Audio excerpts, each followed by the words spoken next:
आता हा मुद्दा समोर आणण्याचं काय कारण वाटते का? कुठल्या तरी एका गोष्टीकडे लक्ष विचलित करण्यासाठी हा महाराष्ट्रात मुद्दा सोडलेला?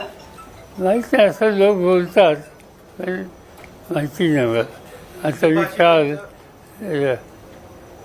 दोन्ही ठाकरेंची स्टेटमेंट वाचली.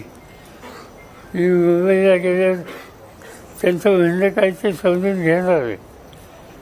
कारण त्यांनी काही कार्यक्रम जाहीर केले. त्यांनी हे जाहीर केलं की त्या कार्यक्रमामध्ये विविध राजकीय पक्षांनी सहभागी व्हावं. जर सहभागी व्हायचं असेल तर नक्की त्यांचं धोरण काय हे समजून घ्यावं लागतं. मुंबई आणि उपनगरांमध्ये हिंदी भाषिक मोठ्या प्रमाणात आहे आणि त्यांच्या मतांसाठी हे हिंदी सक्तीचं पुढं केलेलं आहे भाजप सरकारने, असं ठाकरे बंधूंकडून दावा केला. मला माहीत नाही.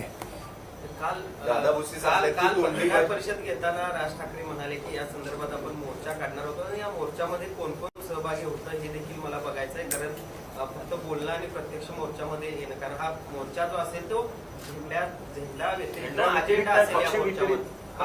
नाही, आता त्याचं उत्तर दिलं मी की या संबंधीचं काही भाष्य त्यांनी केलेलं आहे ते आम्हाला समजून घ्यावं लागेल ना. कुणी सांगतो तुम्ही याच्यात सहभागी व्हा अशी भूमिका घेता नाही. पण जर त्यांचा मुद्दा महत्त्वाचा असेल, राज्याच्या हिताचा असेल, तर तो जाणून घेणं आणि त्याचा योग्य तो निर्णय घेणं इतकी आवश्यकता आहे.